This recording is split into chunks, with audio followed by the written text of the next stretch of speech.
Okay, so next, Amber, you had your hand up. Hi, yeah.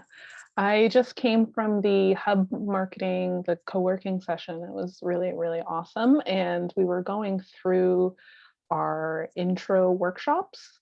And I got the feedback that mine is going to be too long, like it's going to be at least 2 hours. And I think that's okay. I think That's it can okay. be, right? Like Yeah. it can be long. So yeah, I was just, I guess, looking for a little feedback on the flow of things Sure. if you think it makes sense.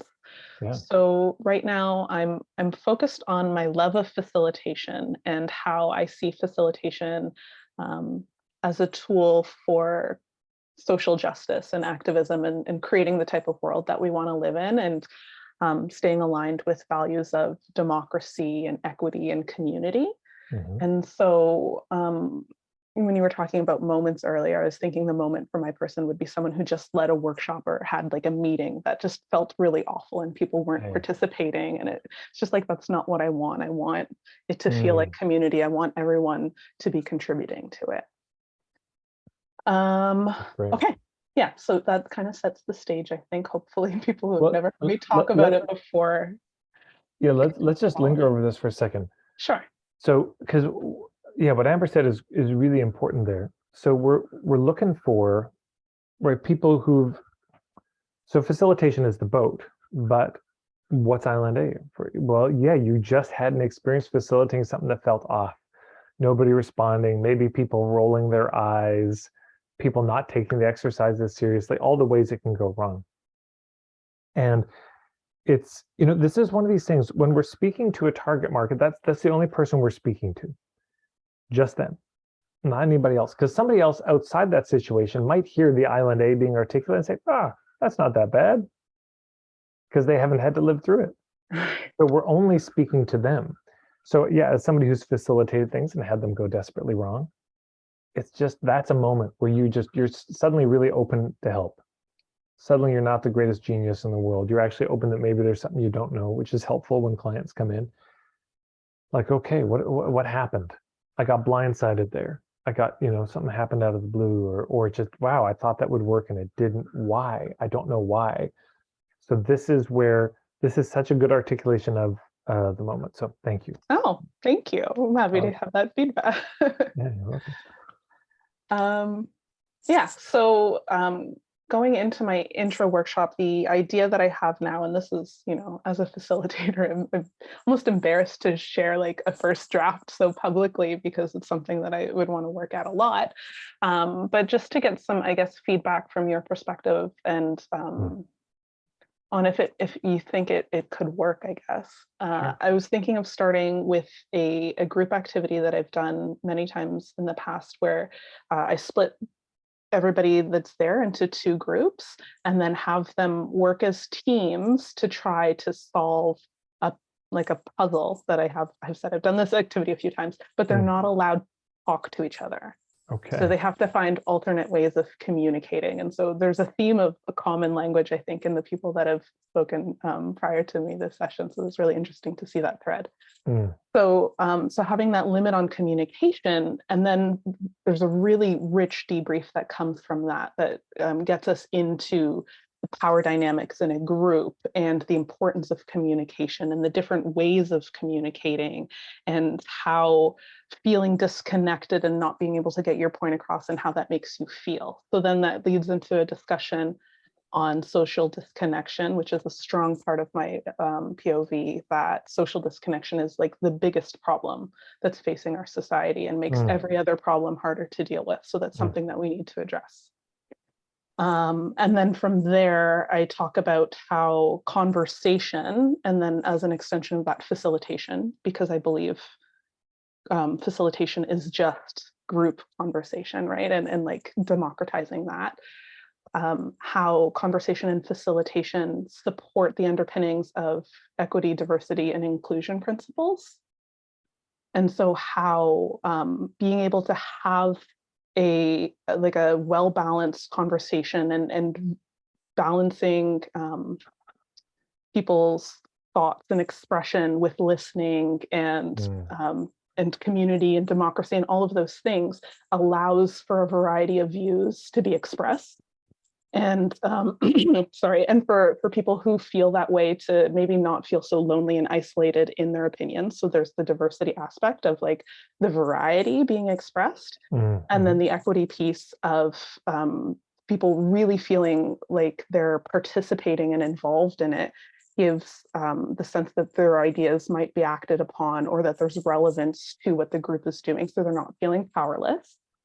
And then the inclusion piece is that it's safe to be yourself. And so it's a safe space for you to share your point of view and you not feeling like you have to assimilate with everyone else. So all of those things are supported with conversation and facilitation. And then so once I get through all of that, and there's different ways of doing that, but really it's about like having a conversation with the group and getting them to surface those things. Then I talk about the power of games and how games as a positive, from a positive psychology point, that your brain works better when it's in a positive state versus negative, neutral, and stressed. And games allow for people to learn and have shared experiences together and all of those things. So the role of games. So I'm talking about social disconnection, and then I'm talking about diversity, equity, and inclusion, and the power of conversation and facilitation. And then I talk about games as like a small subset of how I facilitate.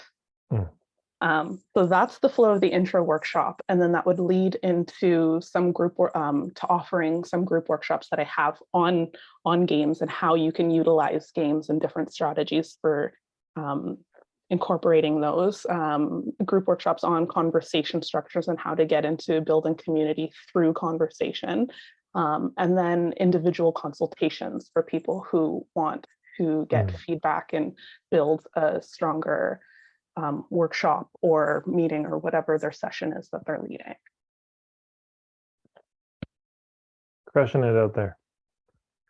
I think it's great. I have a lot of feedback. I mean, it sounds really good. The one question that came up is you said games is one subset of the tools that I use. I think it would be good in the intro workshop to name all those tools in a kind of Venn diagram or like a pie chart or whatever makes sense. Say, look, there are 7 major tools that you're going to use as a facilitator. Okay. And here they are, but I want to right now focus on this one, games. Just because it's good to let them know that there's more. Because the mistake I see some people make is they say, okay, there's 7 tools that I use, so I'm going to do a workshop just on one, but they never mention the others. So people leave thinking, oh, that was the only thing there was to know. What are the other 6? Yeah. Or they don't even mention there are another 6, you know? And they leave thinking, oh, facilitation is just games, like, or they yeah. So that's one thing, but it sounds really good. The thing I recommend to everybody when you have an intro workshop, just do it a lot. If you had a choice in the beginning, in the early days, I'll ask people this sometimes. I say, imagine this: you could do one workshop for 1,000 people, like a 2-hour workshop for 1,000 people, or you could do 100 workshops for 10 people. Which would you choose? Now, for efficiency's sake, you'd say, well, one for 1,000 people is so easy. But but you're probably going to. But if you have, I was going to say, like, if you haven't done it already, doing it with 1,000 people, that's high stakes. Yeah, don't fuck up in front of 1,000 people, because it's hard to unfuck that up. Now they just think that's who you are, because you know. And you have the experience that Amber was talking about of the facilitator having the bad experience and getting the feedback from 1,000. It's just, so it's much better to do 100 workshops for 10 people. Why? Because the first one, you'll put too much in. I'm just telling you that. I'm not telling you this, by the way, to prevent it. I can't prevent it. You're going to do it anyways. Even knowing that, you think I'll put less in, you'll still put too much in. It's just how it is. That's the first workshop, too much. So after that, you go, oh, okay, boy, yep, Tad was right. That's what happened. And then the second workshop, you trim down quite a bit. By the 10th workshop, you really have a workshop at this point. You've really got it. You've kind of figured out the basic building blocks. What are the other 94? Just to polish it. Because I tell you what, you do that same workshop 100, no, it doesn't have to be 100 exactly. But if you do that same workshop 100 times, you will feel bulletproof. I mean, you will swagger into rooms, because you just know exactly how this goes. and you've seen all the problems now, everything that can go wrong, and you've got to wait it. So then you get in front of 1,000 people and then you just crush it. But it's better to work it out, because some of these things you just have to get in front of people and try. I did my evening workshop. By the way, 2 hours easy. My God, that's not too long at all. 3 hours, fine. I do my day-long workshop from 10 a.m. to 6 p.m. That's kind of my intro at this point. So, it's a growing, shrinking machine, but it is, you're getting your point of view down when somebody says, hey, could you come in and speak for 20 minutes? Or they say, could you do a day-long thing? And you can do it. And it's like an accordion. You can do the compact version, but you can also stretch it way out. And it's the same workshop, but just bigger. Yeah. Yeah. I guess the question that I had is more from a marketing point, because I do feel pretty solid in my ability to create a workshop with content that is valuable for people. But then when I'm thinking about the business model or the marketing aspect of it, are there certain things that I should be thinking about, like maybe seating at the beginning of my workshop or that kind of thing? I just that's my biggest thing. I can do the workshop, but how do I make money? How do I make this a sustainable business thing? What am I forgetting about? Okay. I think also, by the way, if you go into the membership, I should just see if I can pull this up. I think there is a tab where I talk about this directly, but I'm not sure now that I think about it. Let me just about the intro workshop? No, I think there may be something about how do you pitch at workshops or how do you talk about your stuff. I just want to see if there is yes, there is. Okay. So I'll just do a little screen share so you can see. Ooh. So for those of you who aren't, what is happening? Okay, one sec, screen share. So this is part of the membership, which I'll do a shameless plug for, actually probably right after this. So thanks for the segue. But so in the membership, if you search the word workshop in the search, there's workshop, the pitch. I've never seen this. This is amazing. Yeah, okay. So there's 4, there's not a ton. But let me just go over some basics on this for everybody, for those of you who aren't in the membership and can't see that. So, if you do an intro workshop, of course, one of the reasons you're doing it is to introduce people to you and your work and your point of view, and that hopefully some people somewhere along the way will resonate with it enough that they then want to work with you. So the very first thing is you actually have to talk about what's available later, because if you don't, they don't know. And that sounds like way too obvious a thing, but I can't even tell you how many times I've seen people do intro workshops and forget every single time to talk about what they have coming up, or to not give themselves enough time. So first thing is just remember to talk about what you've got coming up and what's on offer. Second thing, don't do it at the end. Why? Because we're all overgivers. Most of us are just collapsers by nature. And it's okay, one more bit of content, one more question, okay. And then suddenly it's 5 p.m. You said you'd end at 5, people are leaving. Now you feel weird talking about it as people, So we just will tend to not give ourselves enough time to talk about it. So you do it in the middle. So at a day-long workshop, I do it right after lunch. People come back, there's a little debrief, and then I share about it. So somewhere in the middle. Now, if it's a 45-minute thing, okay, it's at the end. But just don't squander that last 5 minutes. You stop at 40 minutes, and can you seed it? Yeah, absolutely. You can be. It's often that we talk about it anyways throughout. And it's not a bad idea to just even sit down and think, what are the stories I want to share in this workshop that are from clients I've worked with who maybe have been a part of this other program? So, for example, as Amber starts to do these things, let's say her games thing, she could say when she's talking about games, she could say, look, I have this weekend workshop. I do all about games. And in the last one I did, a woman asked this question, or we were doing this activity, and here's what happened. And it's a great illustration. So you see what I'm saying? As you're giving the story, you're also talking about the program, which is just helpful. Double duty in a story. If you got 2 stories, but one of them is from a higher level program, you might as well share that story because it also gives them some context for the program. So there's that. This, I'm not so much for Amber, but just for everybody. There's so much to deprogram from in this sales world. And one of them is this enthusiasm in the pitch. Because where does the enthusiasm belong? The enthusiasm belongs in the workshop. talking about all your ideas you're excited about. But once you get to the shameless plug portion, it's a kind of flat affect. There's not much facial expression. We're just giving details now. Yeah. If they like your point of view, they're not stupid. They know what to do. And here's what you do. But we don't, that's not the place for the enthusiasm. And I just bring this up because this is where I see people lose it.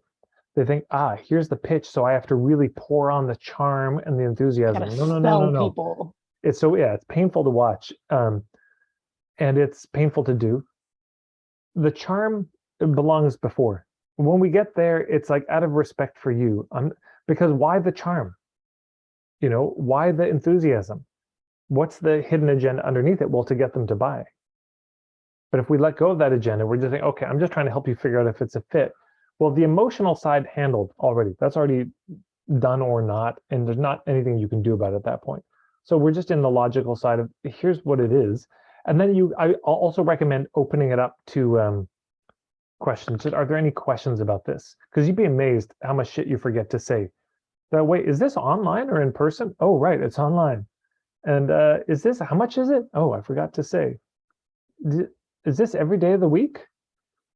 So many basics you'll forget to say. So it's good to just ask because, and sometimes they don't have any questions, and then that's fine. Trying to think what else I would say about it's also maybe a good idea to hand out some info for them that they could take with them about it if they can't or won't make the decision there or don't want to. That can be helpful, just something that you can give them. And you can also so I'll usually talk about it in the middle, but then at the end, I'll just remind them. I'll say, just a reminder, I've got these things coming up. And if you're interested, please feel free to stick around and talk with me. You can also do things where you can say, look, I know this is a lot of money or a lot of time, this type of thing. If you'd like to talk with me about it one-on-one, just to see if it's a fit on the feedback form, check this box and we can set up a time, or stick around after and we'll just schedule a time right now to talk about it. And it's not a pitch. I'm not going to be trying to convince you, but just if you have any questions, we can do that.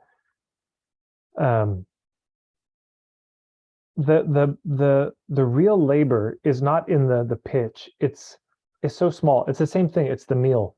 The key is the relevance, and then the meal. That's the point of view. That's the context. Or the house. That's the point of view in the context.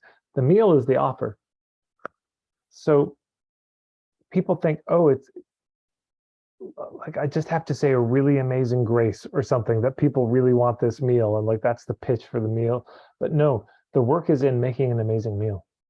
Because then if you just, you know what I'm saying, somebody brings out a dish and you look and just like, oh my God, put that in my mouth. Like I just shut up and take my money. Or when they bring the dessert tray around at the restaurant, that's actually a great metaphor, right? Because they come around with the dessert tray. Here's what doesn't happen. Is like a 20-minute spiel about how amazing it is. You just look at it, and there's a lot of, they put so much time into the dessert itself, so of course it sort of sells itself. So there's a similar thing here. We just think we put together the best offer we can. We really try to make it good for these people. We try not to make it too much, just right, hit the sweet spot. So then when we share it, they're like, oh my God, that's exactly what I want. Rather than trying to hype up something that's maybe not what they want. That's where the effort goes. The effort goes in the kitchen and cooking the meal, not in the coming out singing, and trying to, seduce them to want to eat this thing that they may not actually want to eat. Save it for the kitchen. You make a really good dish and of course you make it look good. That's part of the dish, the arrangement of it.